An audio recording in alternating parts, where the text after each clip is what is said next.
ভাত বারো খাই ডিউটিতে যাবো। ভাত গিলবা পরে, আগে আমার কথার জবাব দিয়া যাও। বাড়িতে ঢোকার সাথে সাথে তোমার মাঝে তোমার আলাদা কইরা কানের মধ্যে কুমন্ত্র ঢুকাইলো, সেটা কি ঢুকাইলো শুনি? মা কি তার পোলারে ডাকতে পারে না? হ্যাঁ পারে, কিন্তু তোমার মা আর 5টা 10টা মা তো এক না, তার মধ্যে তো ঝামেলায় ভরা।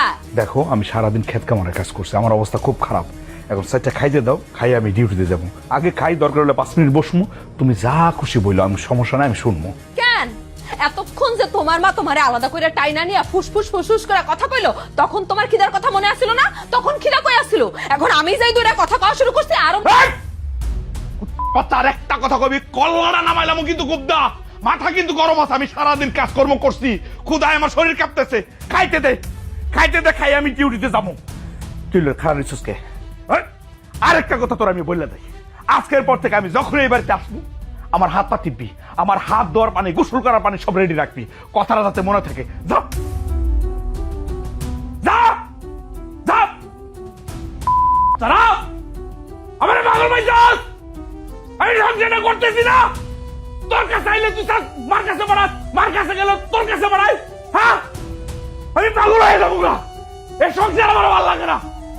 সংসার কয়, সংসার কয় তারা।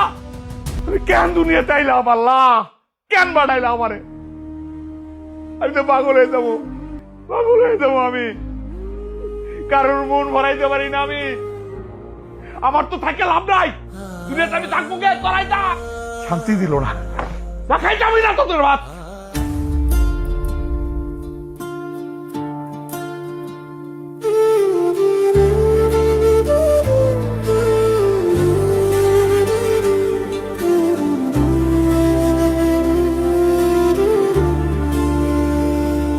এই জীবন হায় রে জীবন, এই জীবন হায় রে জীবন, কত কষ্ট করে আমি সাজাইলাম সংসার।